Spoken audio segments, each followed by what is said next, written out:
আমার নাম শিল্পী আক্তার। আমি মাত্র ১৪ বছরের তরুণী ছিলাম। প্রত্যেক দিন রাত হতেই আমার স্বামী আমার আপন ঘরের ভিতরে ঢুকে যেত। এমনকি আমি যখনই তার কাছে যেতাম তখনই সে কিছু না কিছু বাহানা করে আমার আপুর ঘরের ভিতরে ঢুকে পড়ত।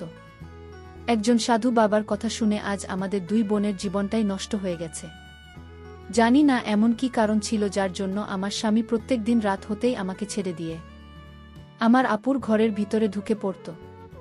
কিন্তু একদিন আমি যখন এই সত্যিটা জানার জন্য আমার মনে ভীষণ চিন্তা হয়ে গেছে। আমি সেই বিষয়টা জানার জন্য আমি ব্যাকুল হয়ে আছি। কেন আমার স্বামী আমার আপন ঘরে যেত?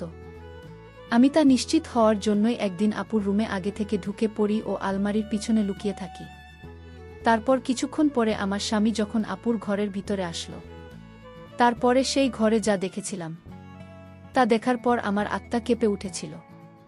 বন্ধুরা, মূল ঘটনাটি শুরু করার আগে তোমাদের কাছে ছোট্ট একটা রিকোয়েস্ট, তোমরা যারা এই ভিডিওতে এখনও লাইক দাওনি তারা ভিডিওতে লাইক করে চ্যানেলটি সাবস্ক্রাইব করে পাশে থাকবে। এবার চলো আসল ঘটনাটি বলি। আমার আব্বু আম্মু আজাদ নামের একটি ছেলের সঙ্গে আমার বিয়ে দিয়েছিল। বিয়ের পরে অনেক স্বপ্ন নিয়ে শ্বশুর বাড়িতে এসেছিলাম। ভেবেছিলাম স্বামীর ঘরে অনেক সুখে শান্তিতে থাকব। কিন্তু প্রত্যেক দিন রাত হতেই আমার স্বামী আমার আপুর ঘরের ভিতরে চলে যেত। জানি না সে আমার আপন ঘরের ভিতরে গিয়ে না জানি কি করত। আমার আপুর বয়স তখন ১৭ বছর। আসলে আমার আপুর সরকারি চাকরি করার খুব ইচ্ছে ছিল। তাই সে আমার আব্বুকে বলেছিল সে চাকরি না পেলে বিয়ে করবে না। তাই আমার আব্বু ও জোর করে তার বিয়ে দিতে পারেনি। তাই আব্বু আমার বিয়েটা দিয়েছিল।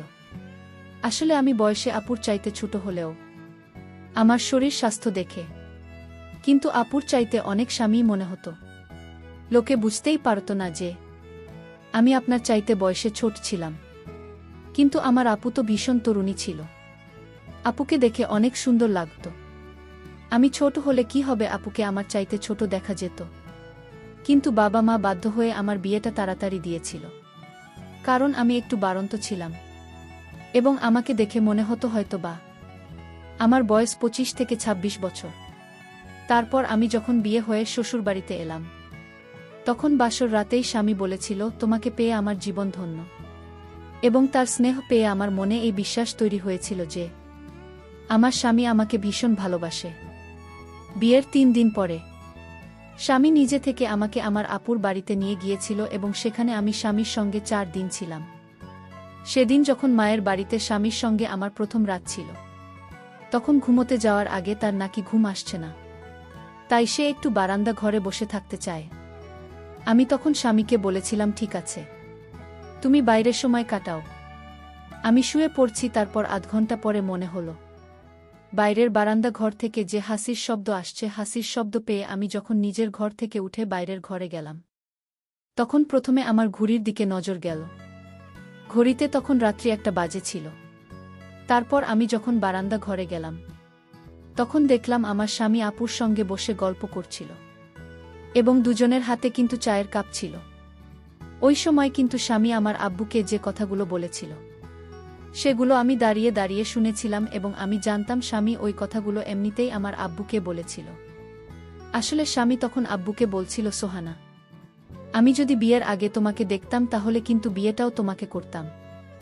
এবং এই ধরনের কথা বলে আমার আপু ও আমার স্বামী দুজনেই খুব হাসছিল। ওই সময় আমার আপু স্বামীকে বলেছিল, তোমার মতো একজন মানুষ পেলে তো আমি অনেক আগেই বিয়ে করে নিতাম। তাদের কথা শুনে তো আমিও খুব হেসেছিলাম এবং তাদের আড্ডায় যোগদান দিয়েছিলাম। এভাবেই তো আমার বেশ ভালোই দিন কাটছিল। আমার স্বামী তো আমাকে ভীষণ ভালোবাসত। এমনকি সে আমাকে প্রায় দিন আমার বাবার বাড়ি নিয়ে যেত, আমার বাবা মায়ের সঙ্গেও আপুর সঙ্গে দেখা করানোর জন্য। আমি তখন ভাবতাম যে আমার স্বামী কত ভালো, সে আমার সকল কথা রাখে। কারণ একটা মেয়ের যখন বিয়ে হয়ে শ্বশুরবাড়িতে আসে, তখন কিন্তু তার একটু আলগা মনে হয় এবং প্রায় দিন ইচ্ছে হয় বাবা মায়ের বাড়ি যেতে।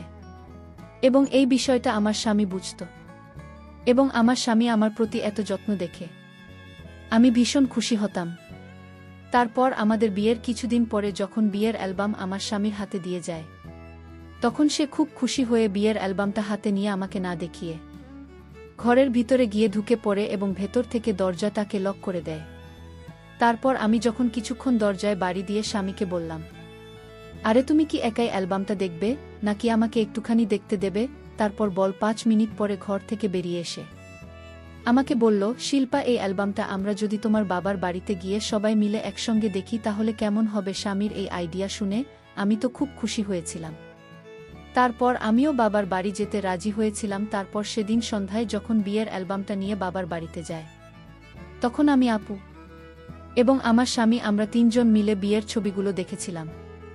এদিকে আমার শ্বশুর বাড়িতে আমি আমার শ্বশুরমশাই ছাড়া আর কেউ ছিল না। আমার স্বামী তার বাবা মায়ের একমাত্র সন্তান ছিল, তাই আমার শ্বশুর কিন্তু আমার স্বামীকে যতটা ভালোবাসত, আমাকেও ঠিক ততটাই ভালোবাসতে, এবং আমি আমার শ্বশুর এর মতো এত ভালো মানুষকে নিজের বাবার মতো করে পেয়ে জীবনে খুবই খুশি ছিলাম। তারপর শ্বশুরবাড়িতে 1 সপ্তাহ থাকার পরে আমার স্বামী বলল সে নাকি আমাকে আবার আমার বাবার বাড়িতে নিয়ে যাবে এবং সে নিজেও নাকি সেখানে 2-1 দিন থাকবে। এই কথা শুনে তো আমি খুব খুশি ছিলাম যে আমার স্বামী আমার সঙ্গে আমার বাবার বাড়িতে 2-3 দিন থাকবে। তারপর বাবার বাড়ি গিয়ে আমরা 3 জনে মিলে সারা দিন কিন্তু খুব গল্প করব। 3 জন বলতে আমি, স্বামী ও আপু। তারপর সেদিন আমার আপু যখন নিজের মুখে আমার স্বামীকে বলেছিল যে আমাদের বাড়ির পাশে যে দরজাটা আছে সেই দরগাতে একজন সাধুবাবা আছেন এবং ওনার সব কথা কিন্তু সত্যি হয়, এবং আমার আপু তো এই সাধুবাবার অন্ধভক্ত ছিল। ওই সাধুবাবা যা বলতো আমার আপু কিন্তু ওনার সব কথা বিশ্বাস করত। আসলে আমার আপু পড়াশোনায় ভীষণ ভালো ছিল এবং সে ভবিষ্যতে চাকরি পাওয়ার যোগ্য কিনা সেটা জানার জন্য প্রায় দিন কিন্তু ওই সাধুবাবার কাছে চলে যেত। আমার আপু যে সাধুবাবার অন্ধভক্ত ছিল এই কথাটা কিন্তু আমি অনেক আগেই আমার স্বামীকে বলেছিলাম, এবং সেটা জানার পরে স্বামী আমাকে বলেছিল, তোমাদের সাধুবাবার তো অনেক নাম শুনেছি, তাই আমিও তোমাদের এই সাধুবাবার সঙ্গে একবার দেখা করতে চাই। তারপর আমার স্বামীর কথা অনুযায়ী সেদিন আমরা 3 জনেই কিন্তু সাধুবাবার কাছে গেছিলাম। সাধুবাবার কাছে যখন আমরা 3 জনে যাই তখন সাধু বাবারা সরে গেলে উনি আমাকে ইশারা করে বললেন আমাকে নাকি একটা দরজাতে গিয়েই মুহূর্তে এক্ষুনি একটা চাদর চাপাতে হবে। সাধুবাবার কথা শুনে আমি খুব আশ্চর্য হয়েছিলাম, কারণ আমরা তো স্বামী স্ত্রী দুজনে একসঙ্গে সেখানে গিয়েছিলাম। তাহলে ওই সাধুবাবা আমাকে একা কেন দরকার হতে চাদর চাপাতে বলেছিল? এই সত্যিটা তো আমি অনেক পরে জানতে পেরেছিলাম, এবং যখন সত্যিটা জানতে পেরেছিলাম তখন আমার আপু পুরো জীবনটাই শেষ হয়ে গিয়েছিল সেদিন। সাধুবাবার কথা অনুযায়ী আমি যখন আমার স্বামী আপুকে সাধুবাবার কাছে রেখে দিয়ে চাদর চাপিয়ে আবার তাদের কাছে ফিরে আসি তখন কিন্তু আমার স্বামী আপুর চেহারায় অন্য রকম দুশ্চিন্তার ছাপ ছিল। আমরা 3 জনে কিন্তু খুব হাসি খুশি হয়ে দরগাতে এসেছিলাম, কিন্তু যখন আমরা 3 জনে দরগা থেকে বাড়ি ফিরে যাই তখন কিন্তু আমার স্বামী মুখে কোনো হাসি ছিল না। আমি তো তাদের কাছে এটা কারণও জানতে চেয়েছিলাম যে কেন তাদের চেহারার মলিনভাব রয়েছে, কিন্তু তখনও আমার স্বামী আপু আমাকে কোনো সত্যি কথা বলেনি, এবং সেদিনের পর থেকে কিন্তু আমার জীবনের সব কিছু পাল্টে যায়। এমনকি দরজা থেকে ফিরে আসার পরের দিন আমি যখন স্বামীর সঙ্গে শ্বশুরবাড়িতে ফিরে এসেছিলাম তার পরের দিনই দেখি আবার সুহানা আপু আমার শ্বশুর বাড়িতে এসে হাজির হয়েছিল, এবং আবু বলেছিল সে নাকি আমাদের বাড়িতে কিছু দিনের জন্য থাকতে চায়, এবং এটা শুনে তো আমি খুব খুশি ছিলাম। কিন্তু যখন থেকে আমার আপু আমাদের বাড়িতে এসেছিল তখন থেকেই আমার সঙ্গে কিছু না কিছু বিপদ ঘটতেই থাকবে। একদিন তো একটা টুল থেকে পড়ে গিয়ে আমার কোমরে এতটাই আঘাত লেগেছিল যে আমি রান্নাবান্না কিছুই করতে পারতাম না। ওই সময় আমার আপু কিন্তু আমার খুব খেয়াল রাখত, কিন্তু যখন থেকে আপু আমার শ্বশুরবাড়িতে এসেছিল তখন থেকে মনে হতো যে আমার স্বামীও আমার আপু তারা দুজন মিলে আমার থেকে কিছু একটা লুকোনোর চেষ্টা করছে, এবং আমার মনে হতো তারা যেন আমার থেকে লুকিয়ে দেখাও করে।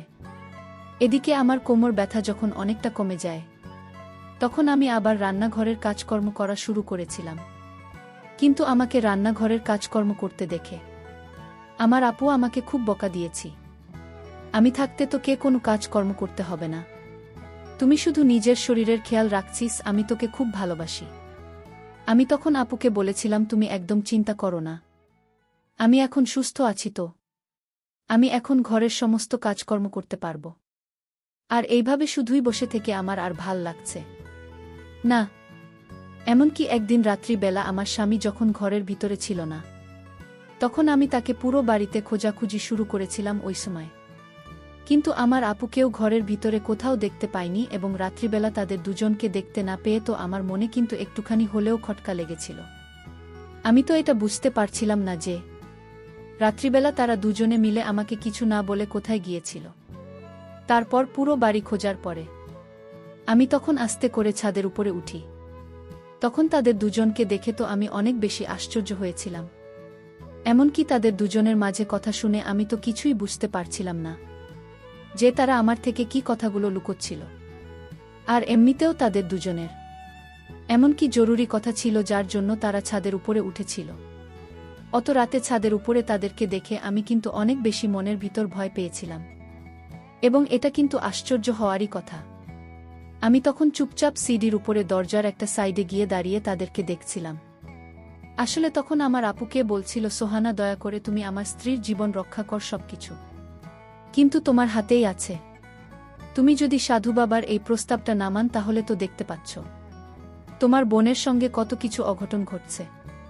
তুমি আমাকে এবং আমার বোনকে আর কষ্ট দিও না।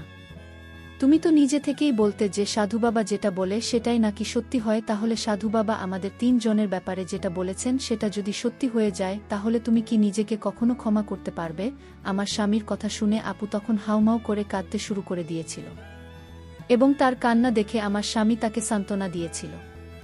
এবং আমার আপু তো বারবার একটাই কথা বলেছিল যে আমি এমনটা করতে পারবো না। জানি না আমার আপু বারবার কিনা করার কথা বলছিল। তারপরে আমি আপু আমার স্বামীর মাঝে যা দেখলাম তা দেখে তো আমার দম বন্ধ হয়ে যাওয়ার মতো অবস্থা হয়েছিল। এবং আমার আপু তো হাউমাউ করে কেঁদে কেটে আমার স্বামীর সামনে মাথা নত করে বলছিল, দুলাভাই, আমি এত বড় অন্যায় কিভাবে করতে পারি? ও তো আমার বোন।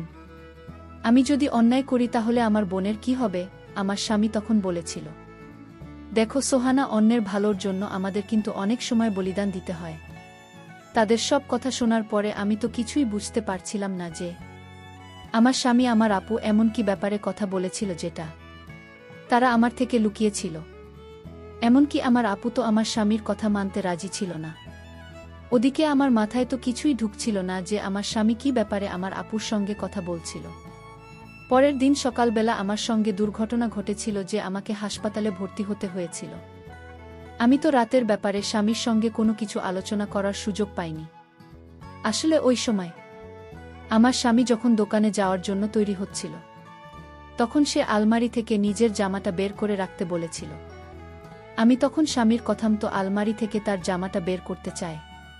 ঠিক তখনই কাঠের আলমারির একটা পাল্লা খুলতেই কাঠের আলমারিটা হঠাৎ করে আমার উপরে পড়ে যায়। তারপরে তো আমি জানতে পারলাম না যে সাপুড়ে আবারও আমাদের গ্রামে এসেছে। আর যে মহিলারা বন্ধ ছিল তারা যখন বর বাড়িতে থাকত না তখন তারা স্বপনের কাছে চলে যেত। তাই আমিও ভাবলাম যখন সবাই যায় তাহলে আমিও যাই দেখি। আমার স্বামী আগে বেশিরভাগ সময় বাইরে কাটাত, কখনো কাজ পেত কখনো পেত না। যখন কাজ পেত না তখন বাড়িতে থাকত, কিন্তু আজকাল সব সময় ব্যস্ত থাকত। আমি বললাম, আজকালকে তুমি প্রতিদিন কাজ পেয়ে যাও? তখনও বল, হ্যাঁ, আমি প্রতিদিন কাজ পেয়ে যাই। আমি জিজ্ঞেস করলাম, এটা কিভাবে হয়ে গেল?